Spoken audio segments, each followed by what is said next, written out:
Halloween, 1994. You haven't heard any more from this controller chick, huh? No, not a word.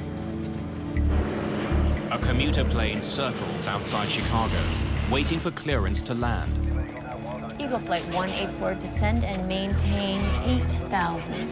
Down 8,000, Eagle 184.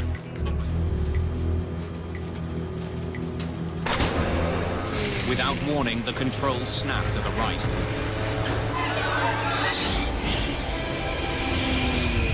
The plane plunges straight for the ground.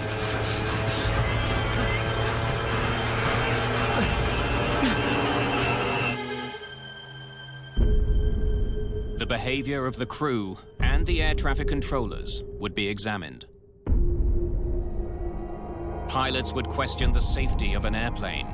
The airplane will have a nasty tendency to go out of control. Investigators travel the world for answers. The crash makes Roselawn one of aviation's darkest words. Mayday.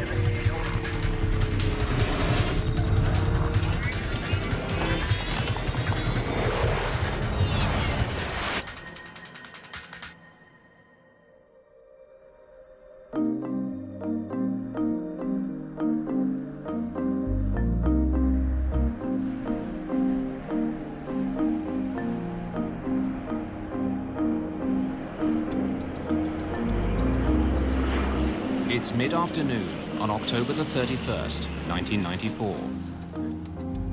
American Eagle Flight 4184 left Indianapolis, Indiana 15 minutes ago. It's heading to Chicago. There are 68 passengers and crew on board.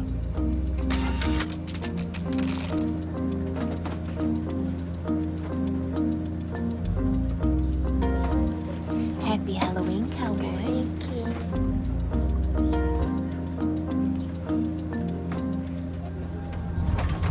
Flying through the clouds, the aircraft begins to experience some turbulence. I'm gonna keep them in their seats in this chop. No sense in taking chances.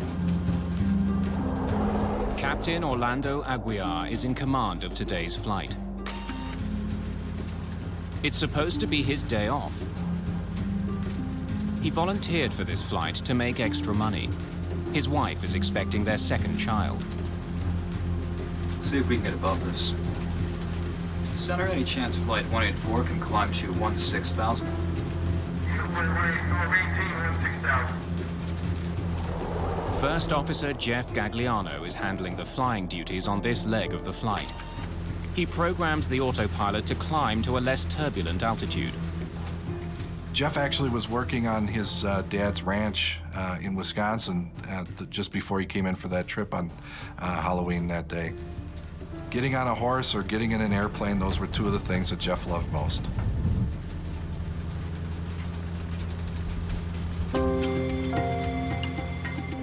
Flight 4184 is an ATR-72, a groundbreaking new aircraft built in France. Cost-efficient and comfortable, the plane has become popular on short runs. This flight is just one of 5 short hops the crew will be making today. It's Amanda Holberg's first day on the job as a flight attendant with American Eagle. She's paired with Sandy Modaf, a seasoned veteran.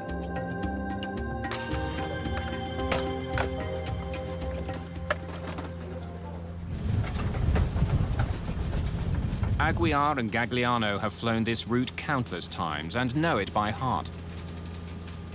When you're flying from Indianapolis to Chicago, you're flying through some of the busiest airspace in the world. As Flight 4184 approaches Chicago O'Hare, the pilots begin the descent to 10,000 feet.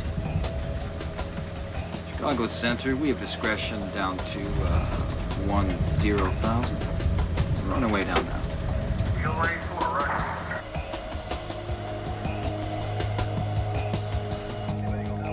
In Chicago, controller Michelle Willman is returning from a break.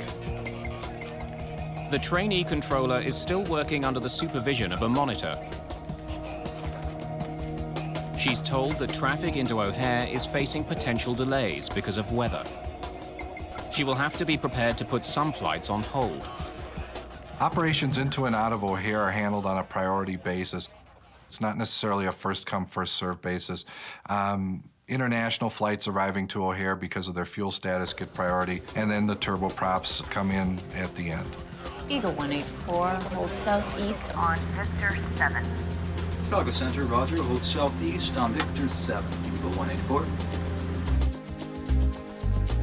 Flight 4184 must now fly a racetrack-shaped holding pattern over northwestern Indiana. Chicago Center, Eagle 184, entering the hold. Eagle 184, roger.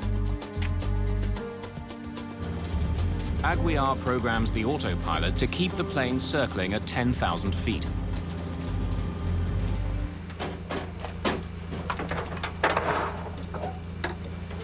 I'll go up front, see if they want anything.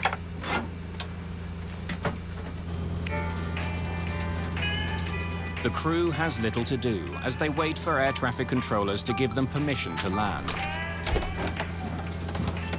Can I get you boys anything? I'm good. Stereo? Oh, you don't have a hard job. We do have it pretty easy. This thing gets a real high deck angle in these turns. Yeah. We're just wallowing in the air right now. You want flaps 15? We'll bring the nose down. Sure.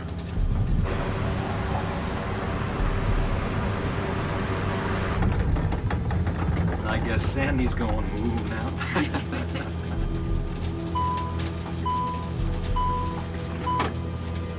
See y'all. All right.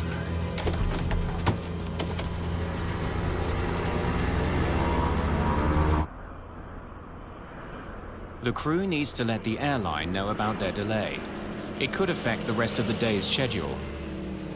Crews use text messages to communicate with dispatchers, so they don't tie up radio frequencies. Shall I let them know how much fuel we got? Sure. Space, F-U-E-L. Is that? We've got 3,600 pounds.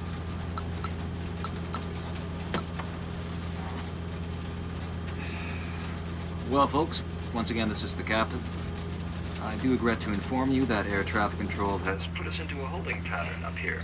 We're holding for approximately 20 minutes out of Chicago at this time. I do apologize for all the delays. That's much nicer. Flaps 15. Sure, once they let us out of the hold and forget they're down, we'll get the overspeed warning. I can't hold any more, man.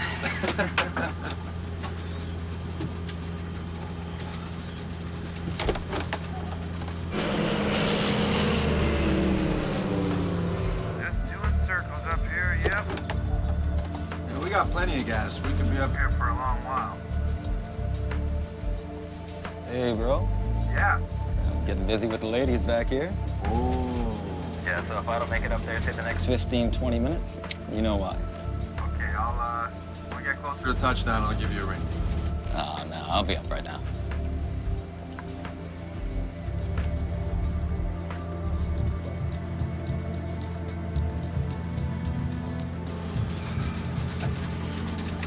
You haven't heard any more from this controller chick, huh? No, not a word. Eagle Flight 184, descend and maintain 8,000. down 8,000, Eagle 184. Eagle Flight 184, should be about 10 minutes till you're cleared in. Thank you. The flight is allowed to descend. Are we out of the hole? No, just going down to 8,000. Then a warning. I knew we'd do that. The plane is going too fast to fly with its flaps extended. I was trying to keep it at 180. Gagliano retracts the flaps. There's a strange sound coming through the fuselage.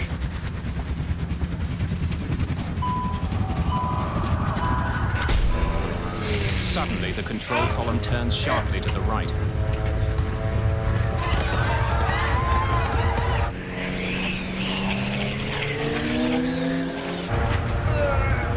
The controls won't budge.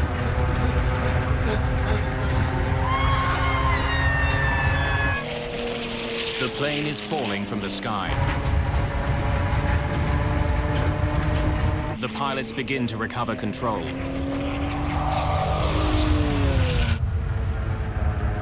But then it happens again.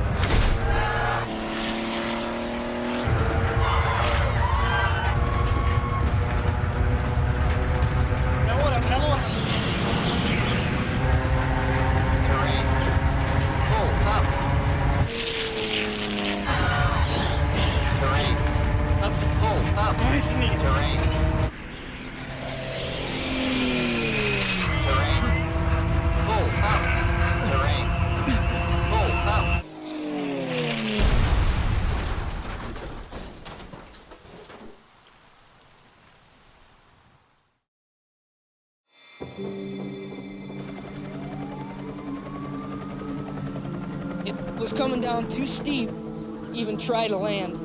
It was coming down at a sharp angle, a real sharp angle. Flight 4184 has crashed into a field just outside Roselawn, Indiana. Oh my God, they're dead. They have to be. For the speed that it was coming down in. Hundreds of volunteers arrive at the crash site to offer help, but there's nothing they can do. There was not much to see of any airplane. You couldn't see no cabin or anything of the airplane. There just wasn't anything left of it. Both pilots, the 2 flight attendants, and all 64 passengers are dead.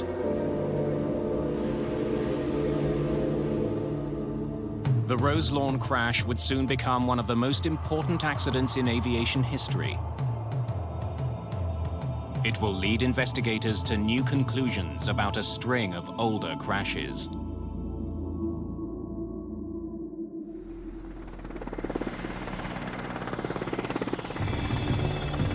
The morning after the crash of American Eagle Flight 4184, a team from the National Transportation Safety Board is on the scene just outside Roselawn, Indiana.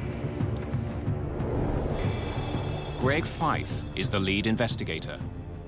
The morning that we arrived at the accident site, it was cold, it was overcast, it was one of those drizzly, dank days.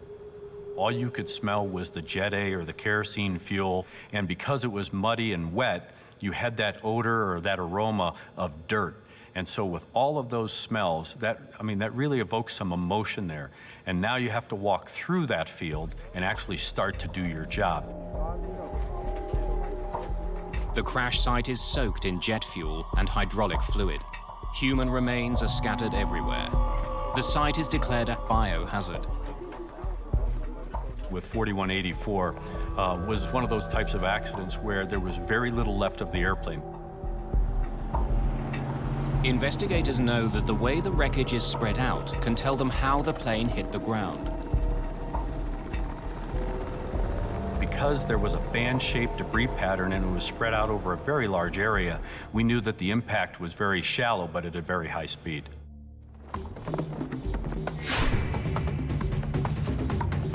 The airplane's 2 flight recorders are found intact in the tail. They're taken to the NTSB's labs for analysis. The data on the recorders could provide the clues investigators need to solve the mystery. But extracting the data takes time. In the meantime, investigators look for the location of key pieces of wreckage. The first things we typically look for are the 4 corners of the airplane. The NTSB's Bob Swaim leads that search. You're looking for the nose and the tail and the 2 wingtips, because if you can tell where the 4 corners of the airplane are, you get an initial idea of whether the pilot was in control or not. The plane's 4 corners are far from each other. The nose and cockpit are completely destroyed. This tells investigators that the plane hit the ground nose first in a shallow but rapid descent.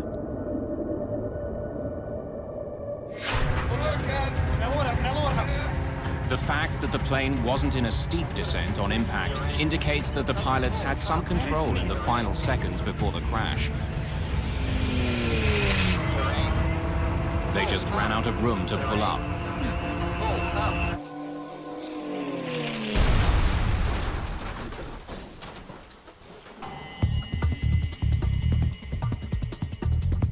Investigator Bob Swaim, meanwhile, has recovered some of the plane's instruments, including its attitude director indicator, also known as the artificial horizon. It's a key instrument that tells pilots if they're flying level. If it malfunctioned, it could have misled the crew and caused them to make mistakes. We had a pretty good idea of the attitude of the airplane at impact, so it would really help at that point to see if the pilots had the same view of the flight that we found as they hit the ground. Get the lights for me, please. A lot of the cockpit pieces use a fluorescent paint or something similar, and when they contact each other, little bits of the paint transfer. If we look at those with a black light, we can see things that the naked eye cannot see. There's a good imprint here. The force of the impact has left tiny scratches on the shattered instrument. Swaim discovers that the attitude indicator seems to have been working. Its final readings show the plane was leveling off. The instrument coincides with the plane's actual position on impact. It indicated that at least the flight instruments that the pilots would have been looking at were appropriate, they were proper, that the pilots had something to fly by. The discovery means that the pilots knew their plane was diving towards the ground.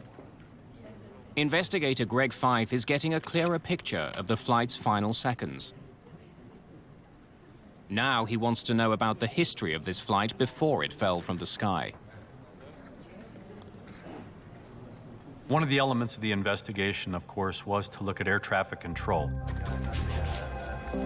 Eagle 184 holds southeast on... Fife learns that Flight 4184 had been in a holding pattern southeast of Chicago for 39 minutes before the crash. When we looked at the air traffic control records, we found that the flow rate, that is, the number of airplanes that were going into Chicago O'Hare at the time, had to be reduced because of the weather moving through the area. Well, folks, I do regret to inform you that air traffic control has put us into a holding pattern up here. And because of the reduced rate into Chicago, we knew that 4184 was going to have to hold for a very long period of time. I do apologize for all the delays. One of the aspects that we found was that one of the controllers in the facility was relatively new. They were considered a trainee. Had an inexperienced controller put Flight 4184 in peril? Chief Investigator Greg Fife wants to know more about the weather conditions along the holding pattern. I want weather data, pilot reports, its atmospheric conditions, its Doppler rate, or anything you can find.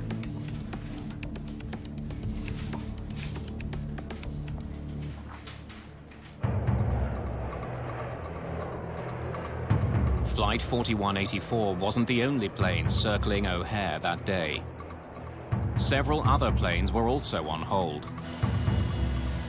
They all landed safely. Interviews with the pilots of some of those planes give investigators an important clue. One after another, they all experienced icing, some as much as 3/4 of an inch. Many of the pilots report the same thing: ice. Dr. Marsha Politovich works at the National Center for Atmospheric Research. She's one of the leading experts on icing and the danger it poses to aircraft. This essentially changes the shape of the wing while you're in flight. It creates drag, it reduces lift, it causes performance and handling problems, and it's just not a good thing to have. Investigators examine weather records from the day of the crash. They find a disturbing pattern of reports of icing all along a cold front near Chicago. But the reports describe the icing as light to moderate. Perhaps the size of the commuter plane was a factor in this crash. Yeah, different planes respond to icing differently. A large plane will respond differently than a small plane. Reasons for that are both environmental and having to do with the airframe itself. Large jets generally fly above the dangerous conditions inside a cloud. But the ATR-72 can't do that. Smaller plane can't fly as high. They're stuck in the icing environment for longer. They may not have de-icing equipment, and if they get in trouble, they may not have enough excess power to get out of it. Investigators discover that Flight 4184's holding pattern took it through layers of cloud repeatedly. Each time it would have been exposed to icing conditions. 4184 we knew had been holding in an icing event. There were layers of clouds that they had been flying in and out of. Steve Frederick was flying out of Chicago on the morning of the crash. He flew through the same treacherous weather. Each time that I went through that cold front during that day, the weather was intensifying, the ice was getting worse, and I was getting more and more concerned. Frederick asked his captain to pass on a warning about the weather so that other pilots would be alerted to the danger.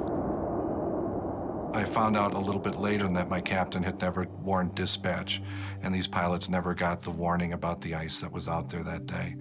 And there's no feeling in the world that can compare to how badly I felt at that moment.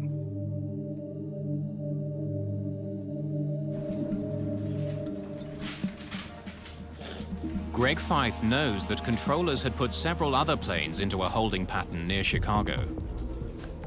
But they all landed safely after coming out of the hold. This means the controller had not put Flight 4184 in jeopardy. She acted correctly given the information she had about the weather. One of the issues about air traffic control is that the controllers can't just look at their radar screen and identify areas of precipitation or icing conditions readily. The controllers don't know that an airplane is sitting in icing conditions unless the pilot provides them with what they call a PIREP or a pilot report. So if the crew, in this case, 4184, doesn't provide that information to the controller, then the controller doesn't know that an icing event actually is occurring out there. Feith and his team wonder if the flight crew simply didn't realize they were flying into icy conditions.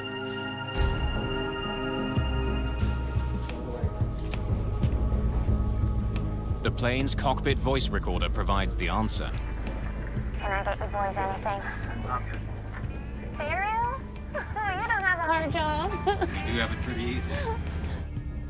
Hey, bro. Getting busy with the ladies back here? At first glance, the crew's behavior seems unprofessional and undisciplined. The first officer was listening to some music. We knew that there were a lot of non-aviation things going on. One of the most contentious elements was how did that affect the crew's performance and their awareness to the situation that was starting to develop. Well, that's much nicer now, flaps 15. Yeah. Showing some ice now. But 9 minutes before the crash, the crew had noticed their plane was picking up ice. The pilots must have been aware they were flying through an area of aircraft icing. You haven't heard any more from this controller chick, huh? No, not a word. Then, 2 minutes before the accident, another remark draws the attention of investigators. Still got ice. I see what you mean. The crew knew about the ice. Now investigators need to know what they did about it.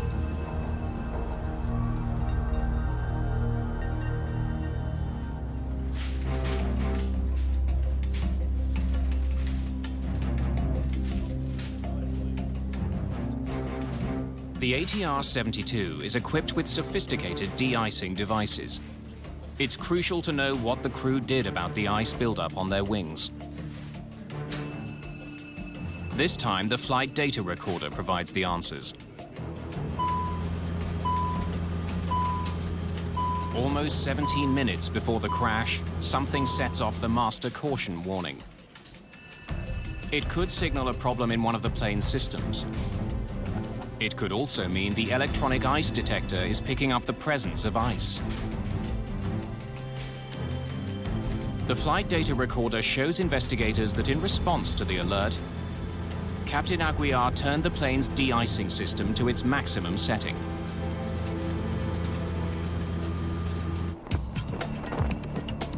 The NTSB's Charlie Pereira looks into the performance of the ATR-72. The icing alert system had sounded orally, and they heard it, and they activated protection systems on the airplane. And at the time of the accident, the de-ice systems were on. The complete ice protection system on the ATR-72 airplane consists of a combination of what we call anti-icing, which are hot surfaces that don't allow the ice to form, windshields, and the propellers are also heated on this airplane.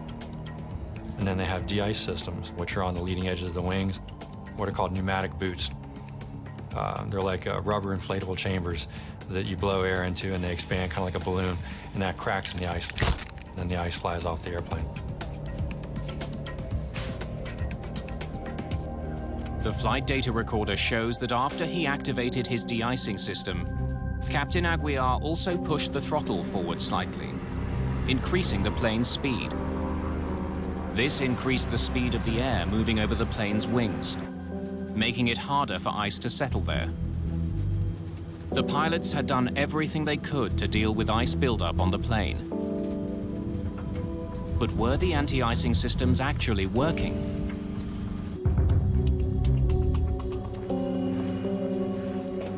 The shattered remains of that de-icing system are now the main focus of the investigation. The airplane was designed in France by a group of French and Italian companies. The de-icing system was part of that design.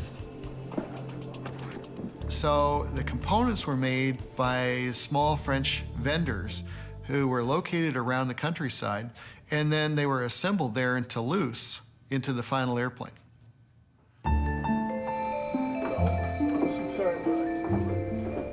Bob Swaim arrives in France with pieces of the de-icing system. I brought some pieces from Flight 4184 to look at. The key component to the de-icing system is probably not the black rubber boot that you see on the airplane, but the timer that's inside the airplane, or the timers and the valves that control those boots. The force of the crash has left telltale markings called index marks. They show the position of the valves at the time of impact. Swaim compares them to the original blueprints. Does anything seem out of the ordinary? The trip to France has led to yet another dead end. There was nothing wrong with the plane's de-icing system. Thanks a lot, appreciate it. Thank you. Investigators are puzzled. Showing some ice now. If the crew knew they had ice on their wing and their de-icing system was working, why did the plane crash? Other pilots think they know the answer and decide to speak out. Their decision will dramatically change the course of this investigation.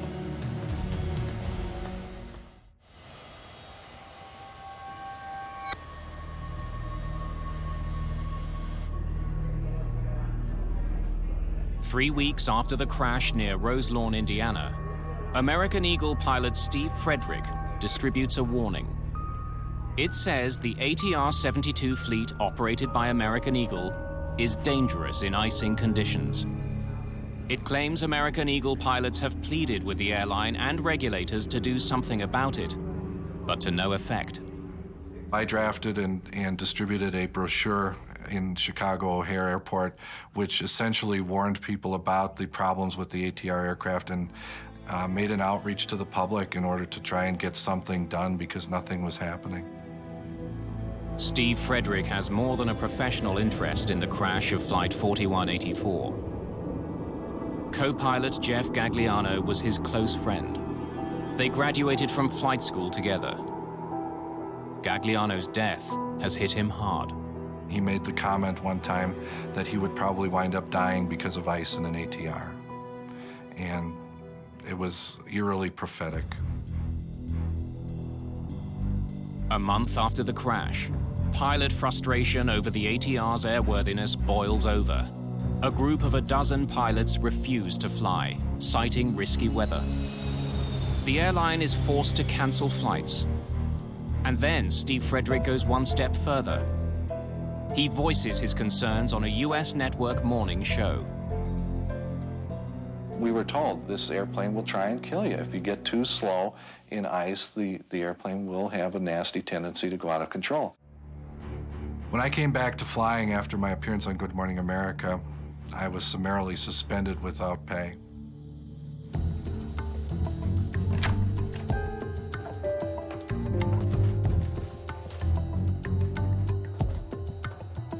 The public protest leads investigators to wonder if the ATR-72 has a deadly vulnerability to ice. Merci.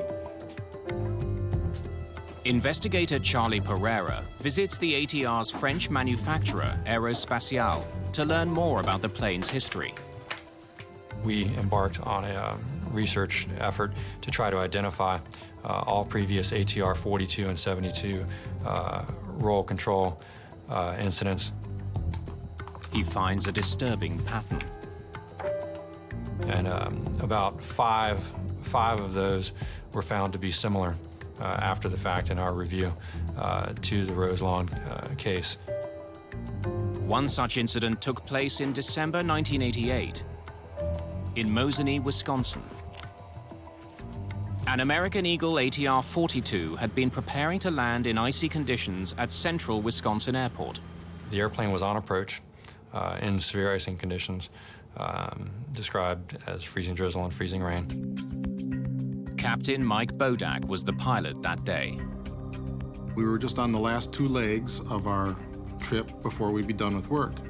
And we were doing our descent. Everything was proceeding normally. Negative ice, just wet. I'll call the flight center, let them know we're turning inbound. I hear in the tail a sound like that, but it just got louder and louder. We have no idea what is occurring. I thought initially a propeller blade may have come off. It was as if the steering wheel wasn't connected to anything. The plane stalls. Its wings can't generate enough lift to keep it in the air. As I see I'm not getting any of the airplane back, I come up on the power loopers all the way. The engines are now really trying to fly. And at this point, I'm getting some of the airplane back. So I make a forward motion to try and break the stall. And it's still going terrain, terrain, and I don't have the airplane back yet. And my first officer says, and I say max RPM. He throws the props from 86 to 100%. And instantaneously, boom, we fly out of the stall. The plane is less than 1,200 feet above the ground. Captain Bodak has learned a sobering lesson about the ATR. There was no warning. The plane stalled without any warning. Planes do have warnings for stalls, but in this case, there was no warning. I got the first warning that I was in a stall was I was in a stall. But other pilots weren't as lucky. An ATR-42 operated by an Italian airline was flying over the Alps en route to Germany in October 1987. The plane lost control and crashed in the mountains, killing all 37 people on board. Ice was the main factor, but the final report blamed pilot procedures. For investigators, it's really important to look back at historical information about any airplane. You want to look for trends.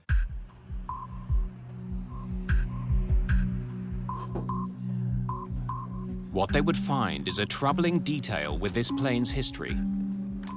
Did any of your studies uncover a wing design flaw? Charlie Pereira wants to know if the engineers who built the plane could explain why an ATR-72 would go so badly out of control. To his surprise, he learns they knew that it had a susceptibility to icing. You've seen the flight data from the accident flight. Where would the ice have formed to cause that?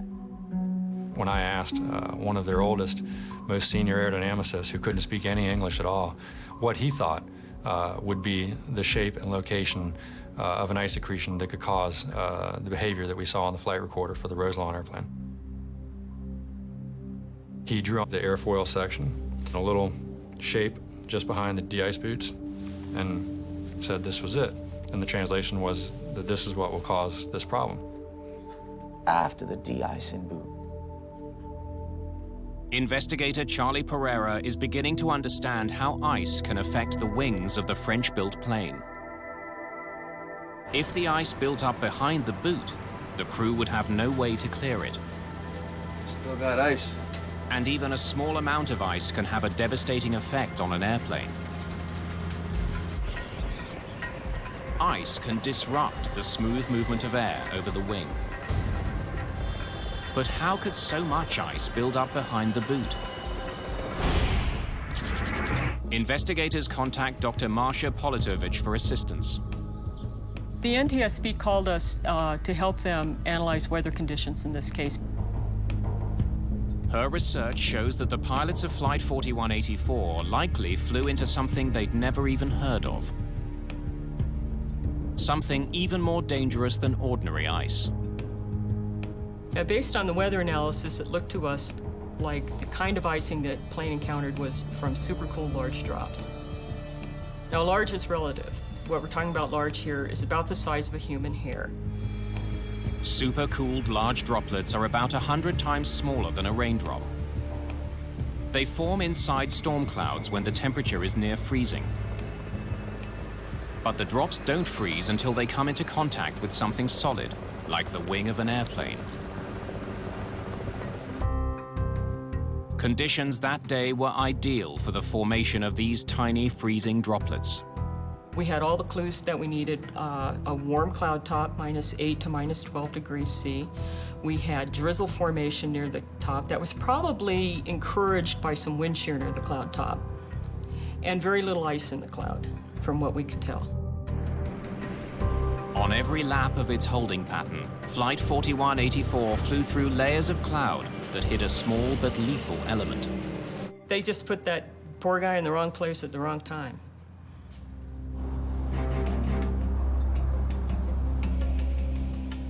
Investigators learned that supercooled large droplets have a distinctive way of accumulating on an aircraft wing.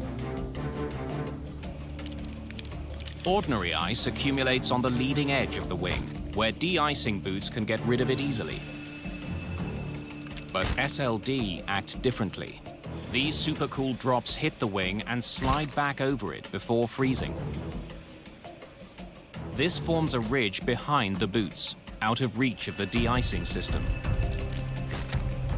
So as 4184 was flying in that type of environment, rather than the water droplet freezing on the protected surface of the de-ice boot, it actually ran behind the de-ice boot and froze on the metal surface.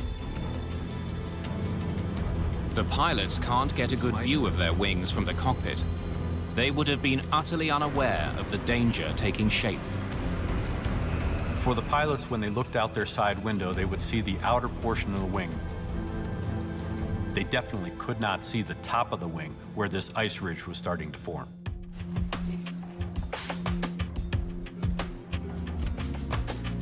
For Greg Feith, the investigation is coming to a head.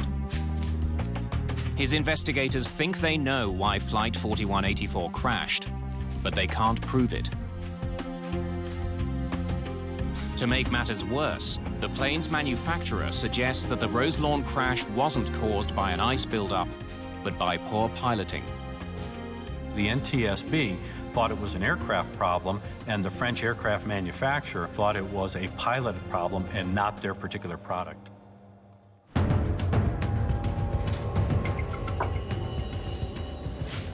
Feith wants to know if there had been problems with ice on ATR-built planes in the past. He finds troubling similarities between some incidents dating back decades. Using data from flight data recorders, investigators look at aileron movements from Flight 4184 and compare them to the other incidents. They discover that on all those flights, the aileron deflected in exactly the same way. There's no input at all from the pilots. we knew that all of these ailerons were being commanded to move, not by the pilot, but in fact the disrupted airflow created by the icing event that the airplane had encountered. The physics of ice buildup explains why the control column on Flight 4184 snapped to the right. Air turbulence on the wing was so powerful that it lifted the aileron, which caused the plane to roll. Since the aileron is attached to the control column by a cable, it jerked the control yoke to the right. The force of the turbulence pulling on the aileron was so great that even two pilots trying to countersteer weren't able to bring the aileron back down. The forces were determined to be about 250 pounds, so for the pilot, it would have been trying to roll against 250 pounds of aerodynamic force. Worse, the ATR's control yoke doesn't have power steering, so those forces are transmitted directly to the pilots. The pilots could not fight back against the air pulling on their aileron.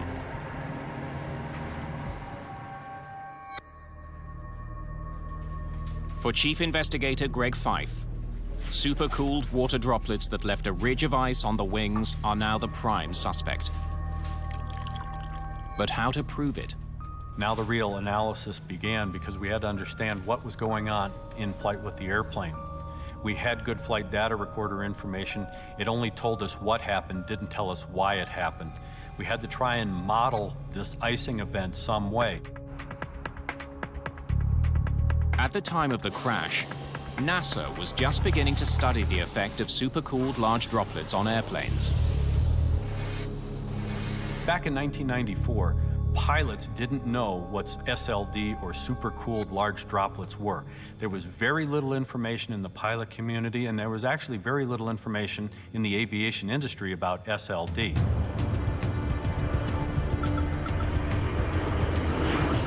Investigators first turned to NASA for help. Together, they launch a daring experiment. They use a US Air Force tanker plane to create a cloud of supercooled water droplets. An ATR-72 flies behind the tanker. Yellow dye in the water shows investigators how the droplets cover the plane. The test should solve the final mystery. How had ice caused Flight 4184 to go so badly out of control? One of the primary purposes of flying the ATR-72 in behind the tanker was to understand how the ice accumulated on the airplane, but more importantly, the effect of that ice in varying configurations of the airplane on the flight control surfaces, that is, the ailerons. Investigators make a startling discovery. A seemingly harmless action meant to increase comfort on the plane may have led to disaster.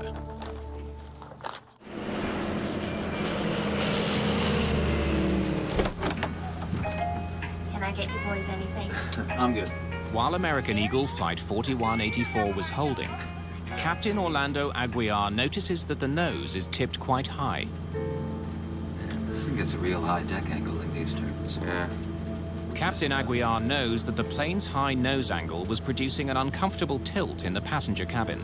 You want flaps 15? I'll bring the nose down. Sure. Extending the flaps would have the effect of lowering the plane's nose, making the ride more comfortable. I guess Sandy's going woo now. When investigators duplicated this maneuver, they found that it had a dramatic effect on where the ice ridge formed on the plane's wing. The flaps made the icing problem even worse. By exposing more of the upper surface of the wing to the oncoming water droplets. And that's one of the reasons why we got the ridge of ice where we got it, was because of the flaps 15 configuration. That's much nicer now, flaps 15. Yeah.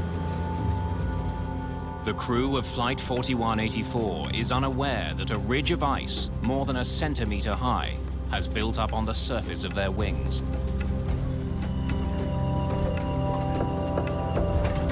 Eagle Flight 184, descend and maintain 8,000. Down to 8,000, Eagle 184. The ice buildup has no effect on the flight until First Officer Gagliano begins his descent to 8,000 feet. I knew we'd do that. The descent increases the plane's airspeed. This triggers a warning from the flight computer telling the crew they're flying too fast with the flaps extended. I was trying to keep it at 180. Gagliano now retracts the flaps. But the routine gesture has a dramatic effect on the plane's aerodynamics.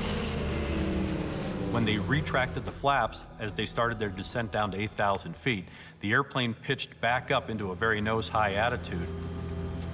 Airflow over the ice-laden wing was disrupted when the nose lifted back up.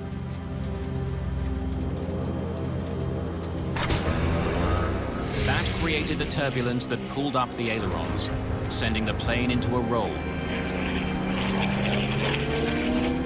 The plane stalled and tumbled from the sky.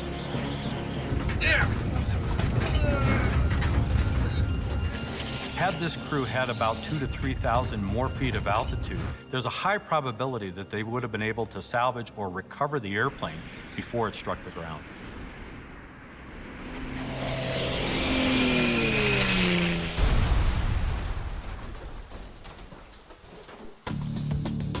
The NTSB has uncovered a deadly flaw in a popular airplane. There's a growing concern that unless something is done, this kind of accident would soon happen again. Investigators conclude that problems with the ATR's wing design make it vulnerable to this menace. The agency that regulates U.S. aviation takes drastic action. We are going to issue an airworthiness directive this afternoon that will preclude the operation of these aircraft into known icing conditions. The FAA takes swift action, banning all models of the aircraft from flying in icy conditions. This throws regional airlines like American Eagle into chaos. Public concern over the safety of ATR airplanes grows in the aftermath of the Roselawn crash. The most controversial charge, that the FAA had relied on the French authorities to test and certify the aircraft, then rubber-stamped the results. Therefore, the ATR-72 was never really tested by the FAA in any way, shape, and form as though it was manufactured here. The plane's French builder proposes to fix the problem by making the de-icing boots wider so they cover a larger part of the wing. The company also rewrites operating procedures, forbidding pilots from using the flaps or flying on autopilot in icing conditions. In response, the FAA issues an amendment to their earlier directive, loosening operating restrictions on the ATRs. Most airlines decide not to take any chances. They move their ATRs to the south, where a warmer climate would reduce the risk of ice.